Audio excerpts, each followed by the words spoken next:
Welcome to today's Safe Havens Freedoms Talk. My name is Yvette Ramirez, and I will be moderating today's conversations. Today's talk will engage in conversations on how archival interventions by choice or necessity can offer pathways for reflection, preservation of local histories, as well as a space for subversive resistance, in particularly at the personal or hyperlocal level. I'm really happy to be joined today by artists, archivists, and memory workers, Lesia Pcholka and Lia Dostlieva. I wanted us to have a conversation on how archives and or archival interventions can challenge power. While my research focus is within diasporic archives, in particular relating to Indigenous communities in the Americas, I can see overlap amongst the three of us, whose work and in many cases lived personal experiences consider archives, memory as bridges to displaced and ancestral lands as a result of past and ongoing colonial and imperial projects. The Lara diasporas originate largely due to colonialism. I am of Aymara and Quechua descendant from Collasuyo, which is present-day Bolivia, but I'm speaking to you from present-day Detroit, also the unceded territory of the Anishinaabe, who includes the Three Fires Confederacy of the Ojibwe, Ottawa, and Potawatomi peoples here in the United States. In a recent panel, Dr. Alain Pelas Lopez, an Afro-Indigenous scholar and poet, reminded us that much of forced migration, whether in the global South here in the Western Hemisphere or within the United States, Trail of Tears, Dawes transatlantic slavery, has always been a part of colonialism. However, said communities have made such records too. In fact, historical omission from the official record has long been part of an intentional, long legacy of targeted epistemological violence towards marginalized communities. In essence, records and archives are expressions of power relationships that are socially mediated, or as archivist Dominique Lester describes, assertions of power.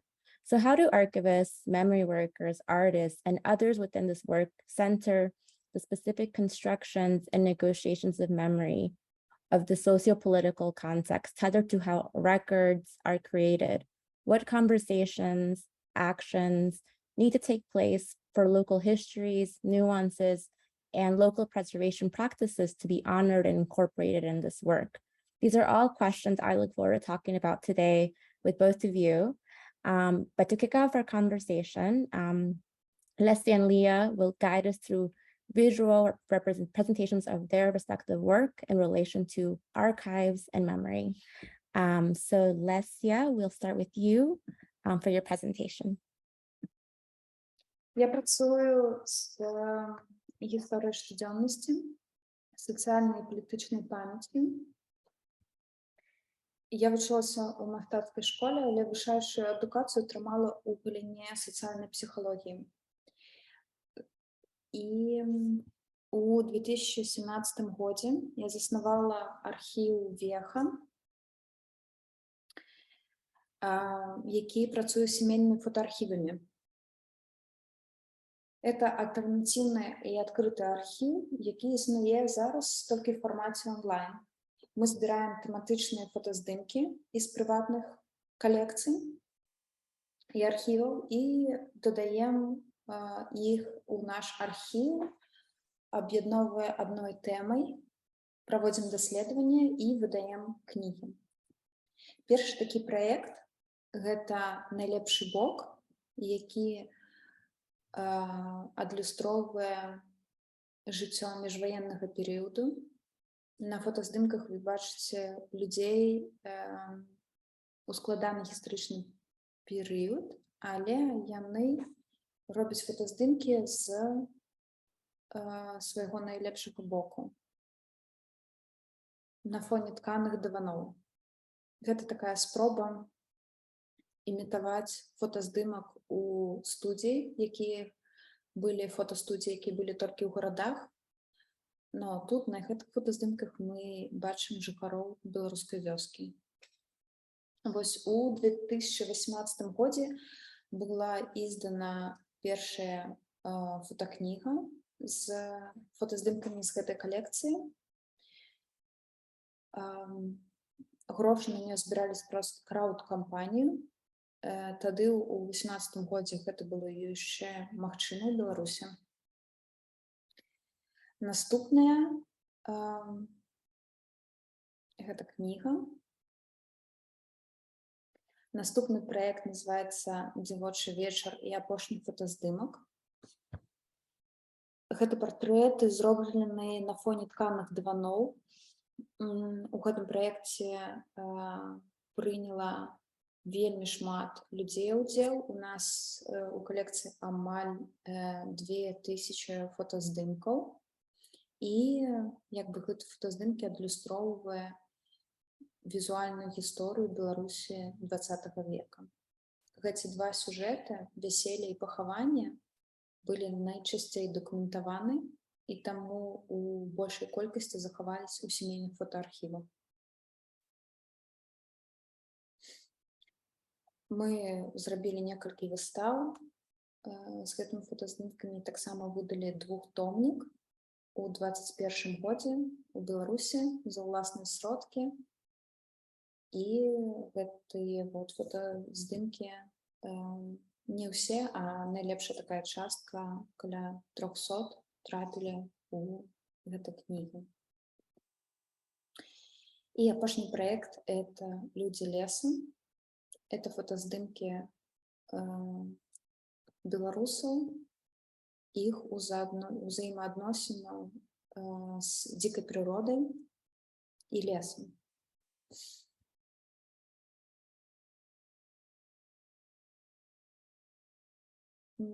Таксама на мінулым тыдні была выдана кніжка, але ўжо ў Польшчы. Нейкім цудам час ідзе. Вось мы працягваем працу, збіраем фотаздымкі і ствараем такой незалежны архіў. Я ж магу дадаць, што зараз не знаходжусь у Беларусі. Я была вымушана з'ехаць у 21 годзе пасля свайго затрымання і турмы. І праз палітычны пераслед я зараз знаходжусь у эміграцыі і працую, акрамя фотаздымкаў сямейных, таксама над архівам пратэсту ў маёй краіне. Дякую. Okay, thank you so much, Lesia. And now I'll give the floor to Lia. Yeah, hello everyone. Thank you for having me here. I'm Lia Dostlieva. I'm an artist. I also have some background in cultural anthropology. I'm originally from Donetsk, from eastern Ukraine. Now the city is occupied by Russia. So when I moved out because of war, I started naturally to work with collective trauma and war in my art practice. But then I broadened my perspective, and now also together with my co-author Lia Dostlieva, we work on collective traumas, historical traumas, and wars in general. And I want to share with you one of our projects, which is actually based on archive we stumbled upon. Let me start sharing.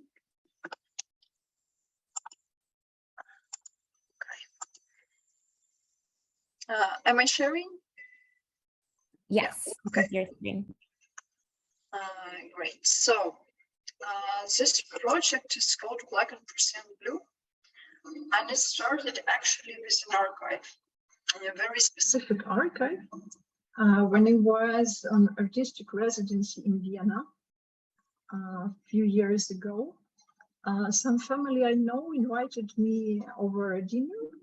And they asked me if they can show me something, if they can share their family archive with me. But it was very specific archive. It was an archive of some person who was a father of a person who invited me over. And this person was as owner of archive. He was a soldier who served in Luftwaffe during the Second World War. And his family wanted to share this archive with artists and give us an opportunity to think about what can be done with this material, how can we work with it. And believe me, it was a very massive body of knowledge, historical knowledge, because this guy who went to fight, he brought his camera with him, and he documented every place he went to. Also, this archive has very specific tags, places, dates. And what was very interesting about this archive, that when this soldier went to East, Poland, Ukraine, Belarus, also some parts of Russia, he would take pictures like here. It was ground, soil, dirt, like nothing, just soil as a resource. Mostly, it's just one page, but there are hundreds of pictures like that. And then also he had some breaks, some vacations, and for that he went to West, and there he would take pictures like that. Beautiful pictures of buildings, of architecture, culture, civilization, something beautiful, something based on culture and knowledge. And also what was very specific about this archive, that you can barely find any traces of actual war. Ruins, dead people, something really bad. No, nothing. Just some places and beautiful pictures of Western civilization, like here. And then when he went back to the front, like here. So we decided that maybe we can understand that archive as perpetrator's case, because mostly when we talk about archives, we talk about the point of view of victims or of oppressed people, oppressed categories. But this archive was something very else. So we started to think what we can do with that. Because it's nice to have an access to archive. It could be many things. It could be a source of historical knowledge, for example. But when you're an artist, you have to create something from it. So we decided to recreate pictures, some of them, some photos we saw in this archive, with actual soil. Literally. And we created some number of pictures from this eastern region. They are all mixed. It's this particular one, I think, is from Ukraine, near Odessa, but there are also Poland, Belarus, Russia, as well. It's obviously mixed, because for him it was big land on the east, which is more like soil and resource and something that have to be taken over, with some occasional people in it, with some occasional buildings somewhere in the background. But mostly it was about this ground and soil as a resource, as a part of land. And like this. And also like this.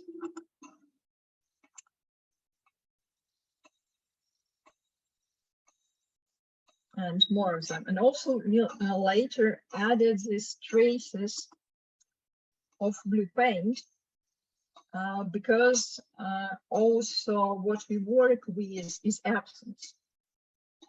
And sometimes it's much more telling than objects that are in the picture.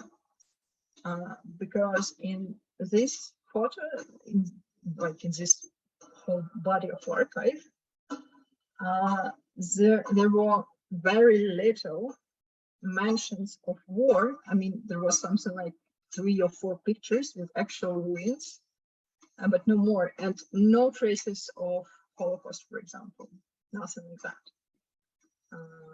Never a dead person, nothing like that. So we added these blue traces to show that on one hand, it's like sky, and sky is blue, and the guy is working in Luftwaffe. So he spent a big amount of time up there. But also, if you saw pictures from gas chambers, there are some like light blue traces of gas, because gas produced this kind of blue paint. So also we wanted to mark the space of absence with some presence of atrocities. And they're like not here in the frame, but they are still here. Yeah, and also we added this beautiful architectural pictures from Paris and from other places. That's a curator. Yeah, that's how it looks in space. We printed them like really small. And this is a picture made from soil. And also we added some video to this project because, I mean, nothing is happening here in the video. It just sound following through picture to add this notion, just understand this feeling of time, and also like, you know, soil or dirt or something you can touch and something you can feel as you know, as the ground. Yeah, I think this is all from my side, and maybe we can discuss later. Yeah, that sounds like a great idea. Thank you so much, Lia, and Lesia for your presentations, and I look forward to talking a little bit more about both of your works now as we transition to the conversation phase.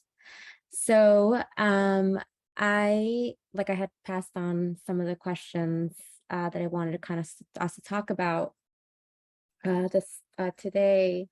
I guess one of the questions that kind of kicking this off was sort of thinking about, you know, how both of you are using archival interventions. And you know, you both talked about it a little bit already in your presentations, but how is that kind of taking place in your artistic practice? Or how is that grounded in your own local identities? Networks, you know, that's part of, you know, your practice, or also maybe cultural memory traditions rooted in history or geolocalities. So yes, so maybe Lesia, you want to start, and then we can go with Lia. Окей. Так, ну, по-перше, калі казаць аб аўтэнтычнасці, то афіцыйная палітыка памяці ў Беларусі, она сёння пабудавана на савецкім рэсентыменце.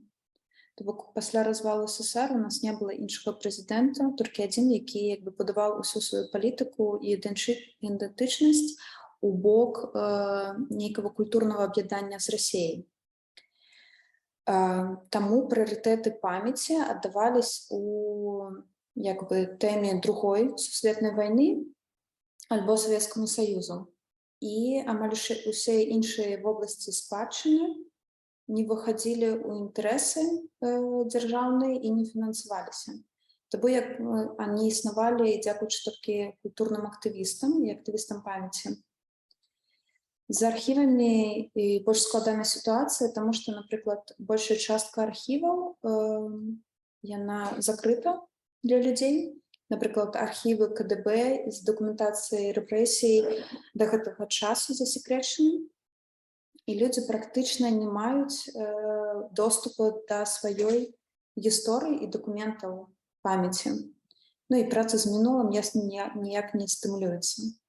Вось, і мэта архіва веха была менавіта прыцягнуць увагу звычайных людзей да сваёй асабістай гісторыі, паказаць яе важнасць у гісторыі супольнасці.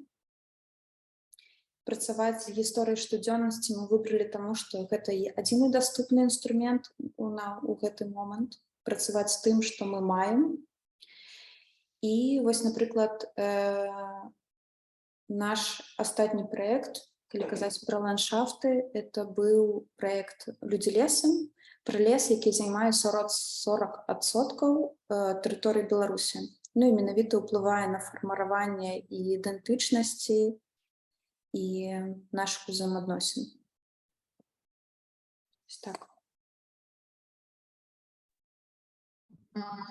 How to start? I mean, I think it's two very different stories. Pre-war, pre-2014, and now. Because when we're talking about authenticity, it means that you have an access to something, right? That you can actually work with your archive, you can hold in your hands, and now these photos as a physical object. And now it became very problematic because, for instance, my own personal archive now is in Donetsk. It's occupied. I have no idea what happened there. And it's not only just about my identity, not about local identity, but about my Ukrainian story and story of my family in general. Because my archive, my family albums started from the beginning of the 20th century. And I think the most earlier picture is even pre-revolution, probably late 19th century. So now it's lost technically. We don't know what's happening. I don't have any pictures like of my grandmother whom I still remember. And now it seems that like memory, like living memory is longer, can like survive while some physical archives cannot. So I still remember people who are on the pictures which now are lost. And it's very problematic, and I mean on very many levels, on historical level. For example, because recently by Russian shellings was destroyed an archive of this criminal stuff from Soviet period. And now historians cannot work with it. It's lost because some parts were digitalized, some not. And my role as an artist now, I think, to find a solution, to start to think in this direction, like what we can do now, what can be done, how can we work with this very problematic situation when like real archive, real documentation is absent, or we cannot get access to it. How can we like reimagine it? How can we work with this knowledge of archive, with this idea of an archive, with this memory of something which is supposed to keep the memory, Yeah, so it's get more complicated, but I mean it's also very interesting. But probably I would prefer, not to have such an opportunity as this. situation. Thank you both listening and reading also your responses. I think absolutely. A lot of the times, like you're saying, Lia, and like you mentioned, Lesia, these sort of spaces, specifically when literally the humanity, of the people of certain groups, is the point is for their destruction and obliteration, and that includes also language and culture and etc. And so what do you do sort of, when you either can physically access it, like you're kind of saying, Lia, or it's been destroyed, or you're literally prohibited from practicing it out loud. And I think it's interesting how both of you, I think, reading about your work, and how you sort of, and your writings or looking at some of the, I think at the archive that you have, Lesia, how it's very much the personal or the family archive, I think, has sort of been a common theme. And I think it's, one thing that I said at the beginning was that a lot of the times, right, it's sort of these institutional or sort of like bigger kind of archives that even if they are in essence existing, a lot of times they also have a lot of silences and are sort of curated to kind of say a certain historical sort of recollection to I guess to appease those in power. And so I think I'm really interested also in my work in the personal or the family archive, I think because it's a very unmediated or mediated also, right? I think allowing us to really witness our specific constructions and negotiations of memory, right?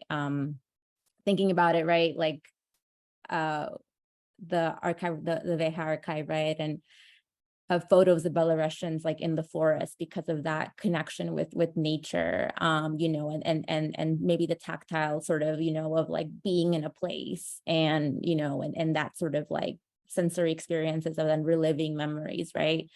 And so I feel like the personal or family archive in some cases can sort of be that kind of, in some ways, space that kind of witnesses these sort of kind of mediations happening with other objects, right? Or photographs or paper, or, in my case, dance is something that I think a lot about. If I were to say, what's in your personal archive, what's in your family archive, I'd probably say, oh, like probably, dance steps, maybe photographs of dance steps of, certain dances from Bolivia. So I think my next question, I think, kind of, why have both of you, I guess, and you kind of touched a little bit about this, like kind of why have both of you incorporated the familial or the personal archive a lot, or maybe kind of what do you think that sort of type of archive that actually a lot of the times is usually, within professional archival studies, at least in the United States, is very much sort of put to the wayside and kind of ignored. Why do you think that maybe this type of archive can sort of, provide to the conversation, whether a creative or maybe, or just kind of archival conversation, and how has it kind of manifested in your work, both of you? Ну так, то есть питання абсолютно про сімейні фотоархіви, і тут, конечно, у нас супрозлеклая ситуація з Лією, абсолютно, тому що це один сродок інформації, яку ми не маємо доступу до нашої історії, іншого, акрамя тільки сімейного архіву. Но коли ти працюєш сімейним архівом, і можна сказати, що на узровні такой вот прыватнай памяці любая гістарычная падзея мае мноства галасоў і меркавання. І таму гэта вельмі важны фактар для перспектывы ўвогуле гісторыі. Таму што на ўзроўні інстытуцый гэты галаса і меркавання не знікаюць і сплошчваюцца толькі да нейкага нарматыўнага сімвалізму, які проста трансліраваць, но і также легко наполнить новыми сенсами. Тому для меня будущее это коли кожный и кожная становятся акторами, промовляючи свою історію і маючи доступ к архівам, створюючи простору для дискусії і обміркування пам'яті, а не лепші подручники історії. I think On a personal level, for me, my family archives, I remember it because as a child, I used to like look through it very frequently. I mean, I loved to to touch it, to read all these small letters and photos, to ask questions about, okay, who's this guy?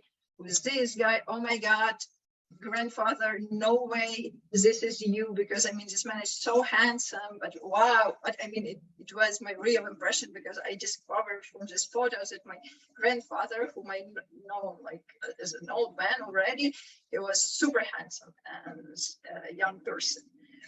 And also for me, as archives could show a gap between official knowledge and family history, between what's like could be seen and what is remaining hidden for a long time. Because as I started to talk about my grandfather, he was born in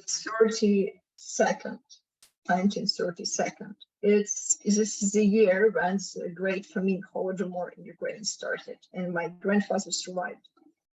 But and as I mentioned, he was super handsome. He got super good education in Kharkiv, despite he was from a small village in central Ukraine, which was really tough in the 50s in Soviet Ukraine. And then he moved to Donetsk when I was born, when my father was born, and when I was born. And I mean, for me, he was a icon of success. I mean, this ideal man. It was him. And then, like few years ago, he wrote kind of memoir, kind of my memory, what I remembered, and he gave us all to read it, if we are okay with it, because also he mentioned us. I mean, he's still living. He's 90, but he still lives. And I started to read about his early years, and I was like, oh my God. He was like, okay, I survived Holodomor, but it influenced me so badly that I was ugly. I was unhappy. I was in poor health. And I mean, it's a man who still, even now, exercising twice a day. So, you know, this like picture, self-image of person who like went through some kind of trauma, and how can we see this person? It's very different. It's very different. And this giant gap between it, I think it's very telling. And also we cannot discover it when we just look at the pictures. But I mean, together with personal story, I think it can work out very well.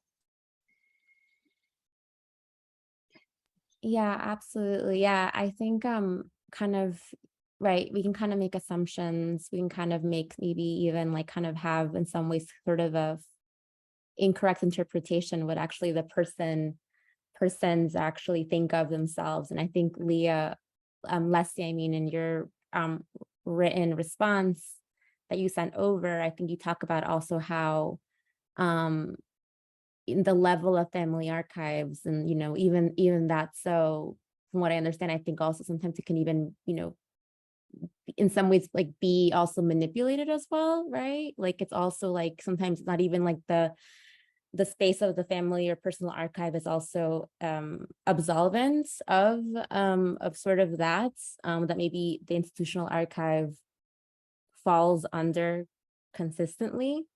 So right, and I think that's why also sometimes, yeah, like it could be unmediated, the personal family archive, or it could be mediated, right? And so I think, yeah, I think both of you in terms of it's not always very much so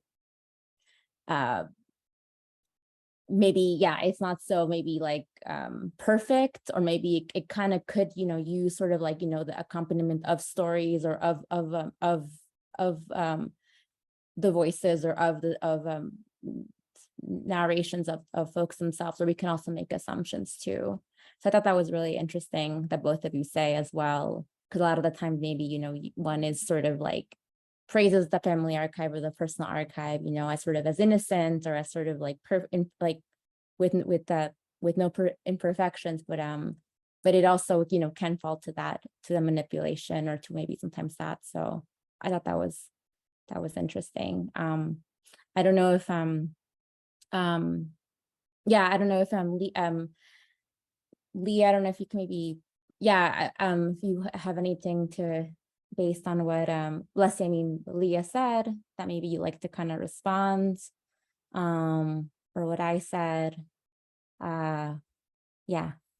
No, I mean, this conversation is so broad that I can go in hours. I mean, so we really have to narrow it down, and maybe I would mention that, but I mean, I started to talk about it, that I'm really interested in what's absent, because a picture, I mean, a photograph as a medium is very limited. I mean, it has its own limitation, and what is in the frame, it's sometimes not what is this all about. I mean, if we read, you know, Marian Hirsch or, you know, other people who wrote about Holocaust, we can, but also what is very, very, very, very like bad, that we also have the situation now based on our experience. And when we look at the photos of people who survived through some horrible events, sometimes you cannot tell from their faces or their posture or their clothes that they have been through something.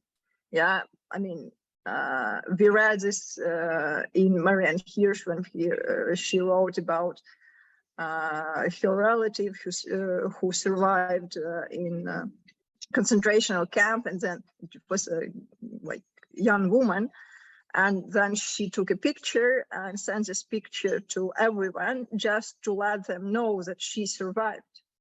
And also there is this picture in the book, and you can see just little young girl standing near some tree, and you cannot tell that she experienced some really bad things.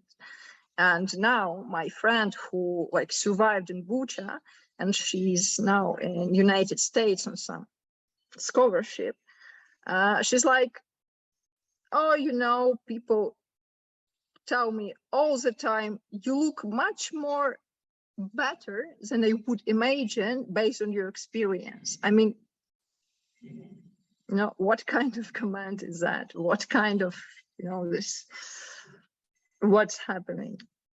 Ага, ясно. І Лія, ти вже проводила якби порівняння з сучасними фотоздимками, так? Якби під час війни вже зроблені. Ну, так, я могу так само додати, що якби такі старі фотоздимки, як уже сказала Лія, были лимитованы, то бок это было недоступно для большинства людей, и ясно, их было мало. Ну, и частей за все они повторяли разные такие сюжеты и способы якби фотографування. Калі зараз, наприклад, казаць пра фатаграфію і яе сэнс і у сучасным свеце уплыв, то Беларусь і штодзённасць Беларусі сёння она амаль не дакументуецца. То бок там няма незалежных медыа, і з турмы таксама фотаздымкі немагчыма ніякім вобразам дастаць. Таму тыя падзеі, рэпрэсіі, якія адбываюцца, мы проста не можам іх убачыць. І таму не можам якби неяк выразіць сваё стаўленне да таго, што адбываецца зараз.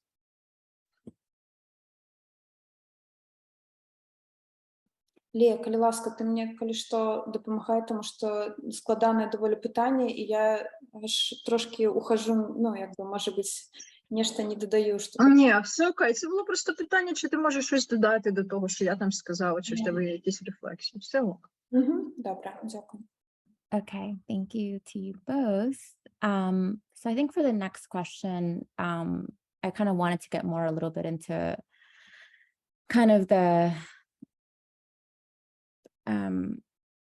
artistic expression or the materiality. And we started talking about like the limitations of materiality, like photographs, for example, right? So I think in the question that I asked, specifically thinking about communities that have sort of faced forced displacement, and kind of how that affects maybe their characteristics spatially, temporally, of how diasporas remember.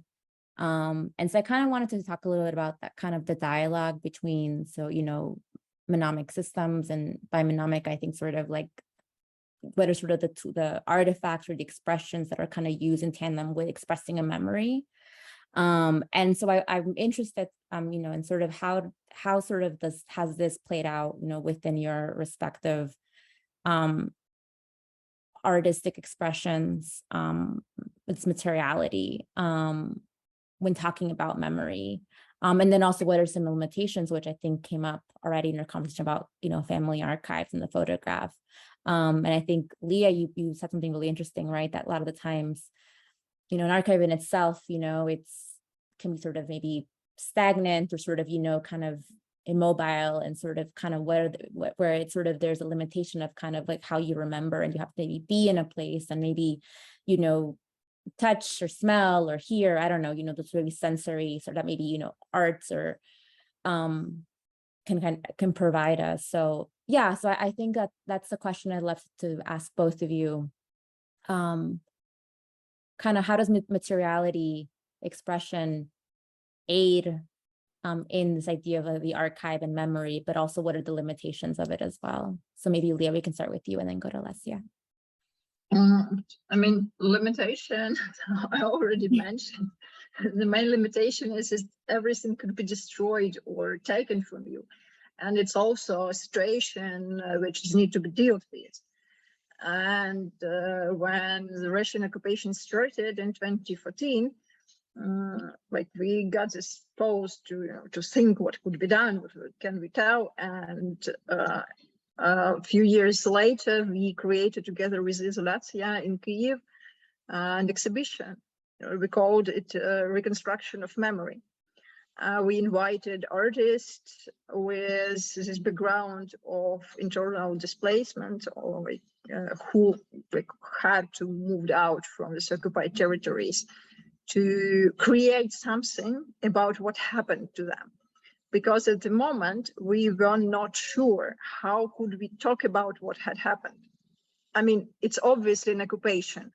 Obviously, the territory is lost. Obviously, people are suffering. But what had happened on, you know, this like epistemological level? What language could be used in order to describe what happened?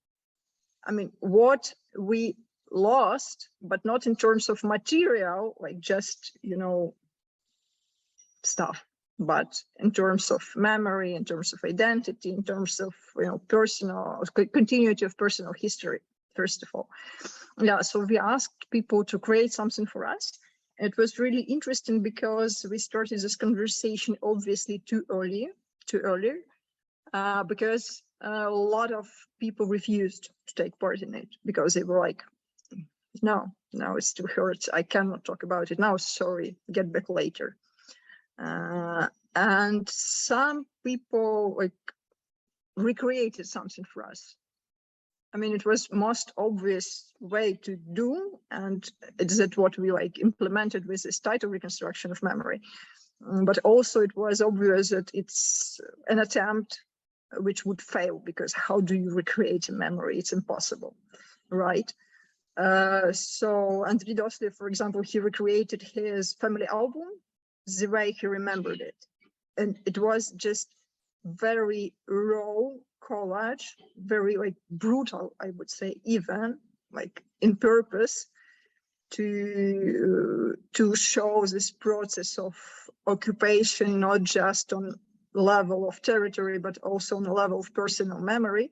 And for this, he used photos from anonymous sources, just from, you know, flea markets. We could not tell who these people were. We just can guess that they came from the same social background, or, you know, yeah, also from they're post-Soviet or something like that. It's from like shared space, more or less, we could guess. So as he said in this description, I occupied memories of some people the way Russians occupied mine. Yeah, so this was his attempt to think about what can be done with this like lost materiality. And as for me, I tried to create like really long group photo. I just took this very long paper, like 20 meters of paper, and I was just like drawing these silhouettes without faces, just, you know, unrecognizable people who are standing or sitting together, but you cannot recognize them. You cannot say who they were. You don't know their names. Because for me, this was like just, I tried to get this feeling of belonging just through this performance, I would say, because it took me something about like 12 hours. I don't remember but it was great. Interesting, but somewhat painful experience because, you know, wrist is hurting. Yeah, so yes, and also some artists we invited reconstructed their personal space, because it's also could be understood as part of archive, right? Like just in very, very literal sense, but anyway. Так, я тут абсолютно згодна з Лією питання про те, што гэта пытанне на час пасля вайны. І калі казаць, напрыклад, пра беларускую супольнасць і адносіны, ну, я ведаю, са светам увогуле і паміж сабой, то я могу сказаць, што да 20-го года Беларусі увогуле мала хто ведаў. І мала хто адрозніваў Беларусь і Расію як две незалежных краіны. І толькі падчас актыўнай фазе пратэстаў у 20-м до пачатку поўнамаштабнай вайны вось гэці 1,5 гады былі такім часам адраджэння, калі дыаспары сталі актыўна за мяжой, і ўнутры краіны таксама людзі пачалі праяўляць сваю як бы ідэнтычнасць, ну і ввогуле займацца сваёй культурай. Но гэта было ўсяго 1,5 гады. То бок гэта вельмі мала часу нават для асэнсавання таго, што адбылося. Ну і нічога не скончылася. То бок пратэсты працягваюцца.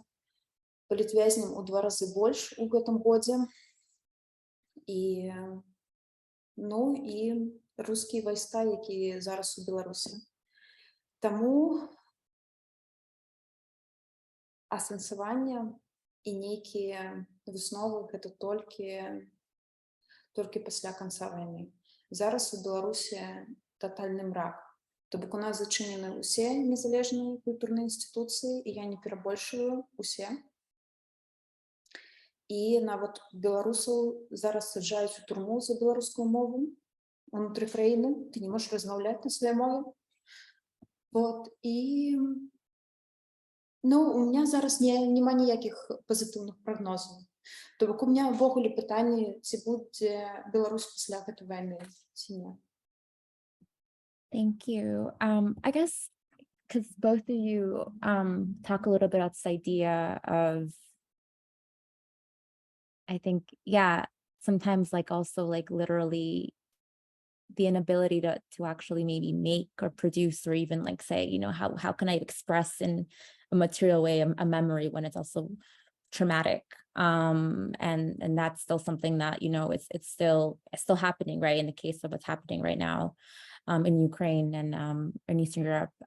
So I think maybe going to the last question, just jumping a little bit around, you know, I'm thinking a lot about, Lia, about the work, you know, that you do in regard to commemorative practices, collective trauma, you know, due to dislocation, repression, and again, like kind of the epistemological violence, right, that has happened in the past or in the present, you know, in this case. And so, you know, thinking about, and also obviously, and I think this is definitely with also Indigenous peoples, a lot of that violence that maybe happened centuries and today, you know, still affecting generations later, you know, and internally.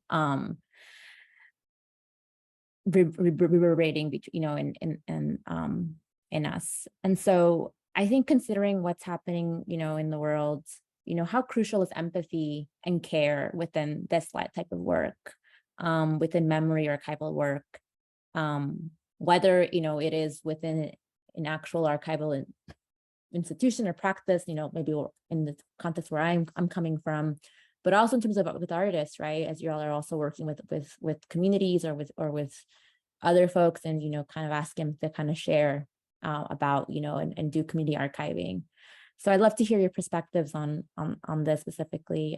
Yeah. Yeah, I would say that empathy is a necessary first step, but I mean it's just first step, and like raw empathy as an emotion, as just this feeling to be nice to someone. It's not enough. I mean, now, especially when this full-scale invasion started, we can definitely say that empathy is not enough for understanding, because empathy is something very different from understanding, and it's it's a start, but then you have to develop like real knowledge based on real facts, based on personal maybe interactions with people who can explain what had happened to them, what is happening to them, or what had happened to their ancestors, for example, or like previous generations, because empathy just something very fluid, something in air, and it's nice thing to say that, like, even patronizing sometimes also can be very patronizing. Yes, it's also could be weaponized. I'm so empathetic towards you, but you have to, and blah blah blah blah. So so it's just not enough. And I mean, when you look at this pro-Ukrainian initiatives, pro-Ukrainian events, I mean, I've been in it like since the war started. I mean, I have a record, and my colleagues and friends had even more, because I mean, what is it, so-called public intellectuals, who are now talking heads in Ukrainian case, and I have this experience and this impression that sometimes it's you're empathetic towards someone, you want to give a voice towards to someone, but okay, what happened next? What is happening with this voice? Is this voice being heard? Is this voice being understood? Do we as this so-called voice having real impact? Is this a space for real change? So yeah, for me it's very complicated. I mean, so empathy is could be tricky. Ну, так. Могу сказать, что ясна, што мы стаўлімся з павагай да ўсіх фотаздымкаў, які мы збіраем, і гэта выражаецца ў тым, як мы іх выкарыстоўваем. У сэнсе, мы там нічога не змяняем, робім кніжкі, то бок выкарыстоўваем іх з павагай. Но для меня, напрыклад, персанальныя кантакты это вельмі складана, і таму ўся праца проводіцца толькі ў фармаце онлайн. У меня на дадзены момант не хапае эмпатіі, каб проста, напрыклад, доўга размаўляць з людзьмі пра іх сямейную гісторыю, як гэта было раней.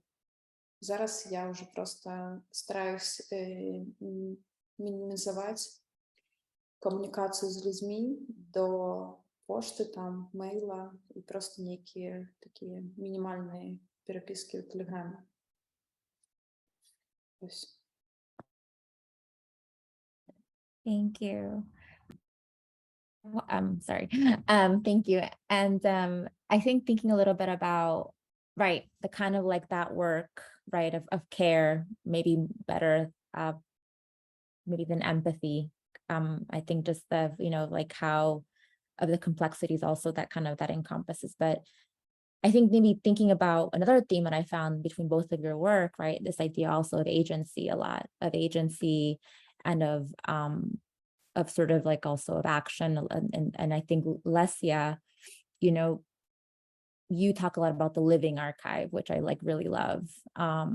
And so I think thinking about the question about, you know, how is an archive positioned, you know, to support or incubate, right, the building of sort of solidarity amongst one another, relationships amongst one another, you know, and ultimately action, you know, whether it is actually action in terms of like, you know, changing policy, you know, thinking about or like laws or you know, or even in terms of just like preserving history, which also in itself, you know, is also a challenge in itself. So yeah, I guess I'd love to hear about kind of how does that look like for both of you in the context of your work, agency. Зараз питання про комунікацію, так? Ну, в сенсі... Питання про agency. Типу, я не знаю, як це перекласти. Справжність. Типу, справжність тих людей, які типу на фотках. Як це використовувати. Але це, типу, це питання, воно там було в цьому. В тому, що нам вислали. Ага, ясно. Це останнє, там, де ти прям, мені здається, що написано, що це питання для тебе. Ясно, ну це п'яте. Sorry, we have technical, yeah. Комунікація. Oh, okay. Ну, окей. То я могу сказать, что это питание, как бы у связь поміж поколенням. Это лінія просто передачі інформації поміж поколеннями, яка заховується у сімейних фотоархівах, вона якби у звичайному житті була обірвана. І мені подається, що метою нашого покоління з'являється праця з архівами і обновлення вот эту сувязь поколінь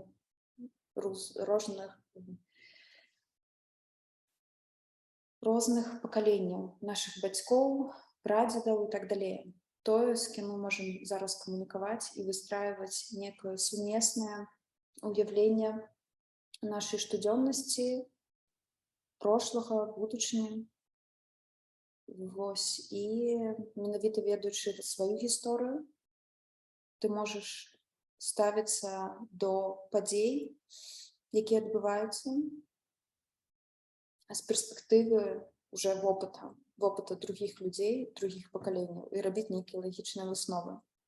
Зараз мы адрываны ад нашай гісторыі, і таму, мне падаецца, адбываецца тое, што зараз адбываецца. Напрыклад, вайна з Расіяй ніколі не скончылась в Україні. Так было заўсёды. Заўсёды там кожнае пакаленне змагалась і захоўвалась, старалась захаваць себя ад імперыі. Таксама было і ў Беларусі. То бок знішчалася это ўсё перманентна, і тое, што зараз адбываецца, тое, што робяць героі ва Ўкраіне, это проста адказ на падзеі сённяшняга дня, каб не перадаваць это новым пакаленням. Ва Ўкраіне людзі памятаюць, што якія стасункі яны мелі з Расіяй. На жаль, у Беларусі гэта забылі. Таму мне падаецца, што толькі развал імперыі можа значыць для нас будучыню.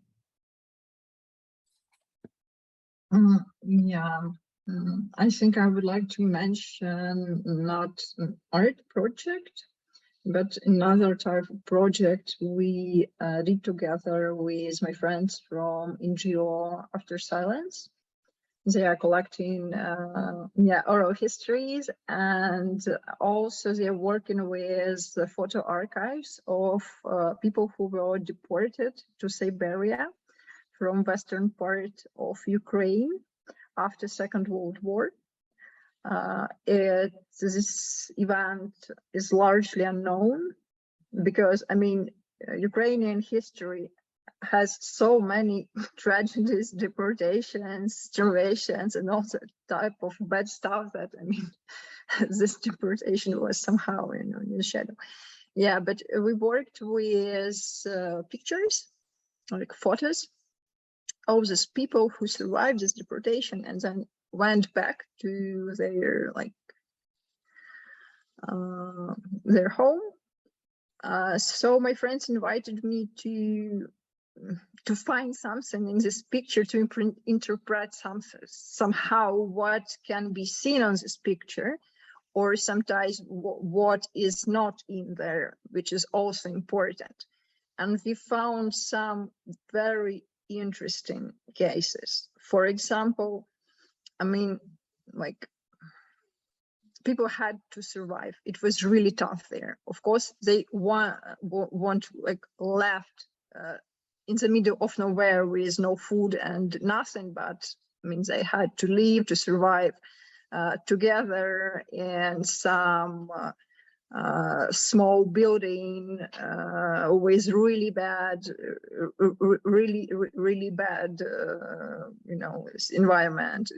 It was very cold, and the lack of food and basic stuff, actually. But when you look at these pictures, you can hardly tell that it was bad.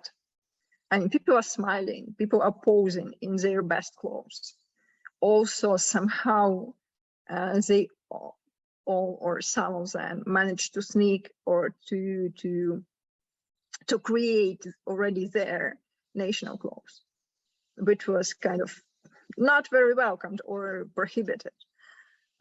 Also, they managed to perform religious rituals, cultural rituals, which were prohibited by Soviet state, by regime. And also, sometimes you can see that people are smiling, that they well dressed, but for example, that men are wearing women's clothes. Sometimes you can tell from how buttons made, right? So that it's like on the wrong side. Everything is nice. Or for example, you can see that women in very nice dresses are posing on group photos, but sometimes you can see that all dresses, or some of them, are made from the same fabric, because it was very limited. You can use what you can get. And in real life situation, in normal real life situation, I can hardly imagine that women would be like glad to pose in same dresses made from same clothes, same fabric. So, I mean, you can tell from the small details that something is very wrong, but it's not obvious. And also what was very interesting, I think, also in this kind of identity level, that there are almost no landscape photos in this archive somehow. They took pictures of themselves, of some rituals, or how they work, or how they do something, but it's barely any photos of, forest, or, nice river, or sunset. And also from their memories, you can tell that they were they wanted to go back, and they wanted to see, trees they had at home, plants they had at home, like animals they had at home, that they perceive this landscape as something foreign, So maybe I'm just thinking, maybe they were in conflict with this landscape, with this nature, and they didn't want to picture of it, or maybe it was limited resource, and they just wanted to take pictures of something more important to them, like their friends or family. Yeah, so.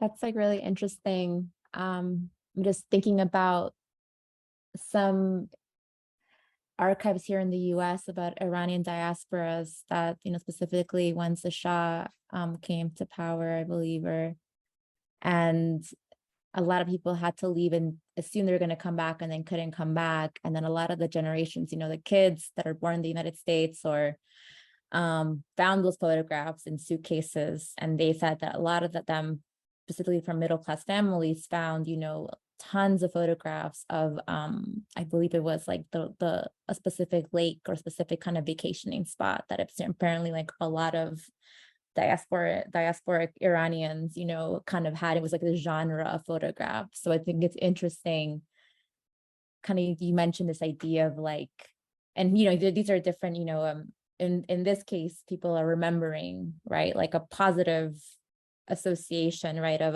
a natural nature spot, right? And in the case you're talking about of folks who are, you know, were displaced and just couldn't bring themselves to take photos of the landscape because of the missing and the nostalgia of what was, I guess, the landscape back at home. So I think even in that kind of, what are the patterns of that? So I thought that was fascinating. I guess being mindful of time, I just wanted to ask one last question just to kind of wrap up. And I wanted to go back to question 4, just to kind of close it up.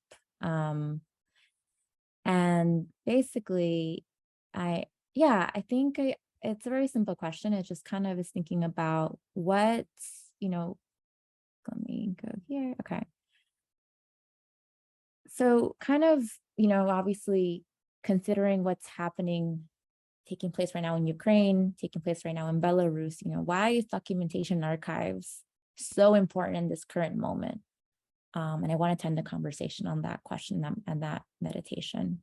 So maybe Lesia. Лі, можеш знову почати тут.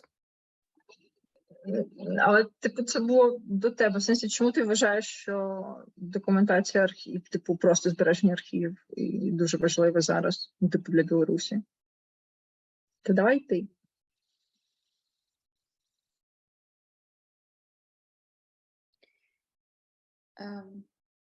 Зараз праца з архівом – це праца з нашої історії. Ми працюємо з сімейними архівами, як я вже казала раніше, з загальнодоступною інформацією, яка у нас є. Ну і так само не у всіх. Те, що зроблено раніше, можна оцінювати. Архів треба зараз, щоб асенсувати свої травми, асенсувати те, що відбувалось раніше. Архіви потрібні будуть на відкритих судах, і архіви потрібні для будущего.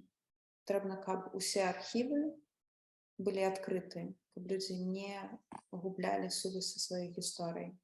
Тому зараз ми працюємо з тим, що у нас є, і працюємо на те, щоб архіви були відкриті, щоб люди осознавали їх важність.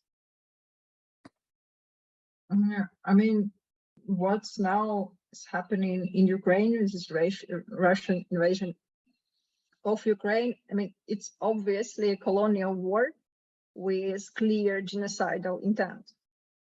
And as all colonial wars, it also has the aim of erasing Ukrainian identity. So personal archives also could be perceived as a form of resistance. So, like, we are very interested in like creating circumstances when these archives can survive, can be digitalized or move to safety. Also, because we need this to like have this continuity of our history, to have this resistance to this, you know, Russian narratives that we were never like, you know, real people or real country or real language. So basically, I mean, it's very obvious answer. It's very obvious reaction, but I mean, war sometimes demands really obvious reactions and really obvious actions. So probably it's one of that. And also what Lesia mentioned, that we need to document what's happening now in order to give like a statement later in order to bear witness to later, in order to receive a justice, because I think, yeah, we will do that. Just we need to thrive first. Thank you both for being here today and having this conversation, collective conversation together. And also appreciate hearing directly from folks, from archivists and memory workers and artists, directly, from Belarus and Ukraine specifically, since a lot of people talk about that part of the world right now, but it's always important to hear specifically from the perspectives of folks who have experienced and are experiencing what's taking place over there because of Russian colonialism. So thank you both so much just for being here. And so I guess thank you, and thank you all for joining us today, and looking forward to keeping in touch.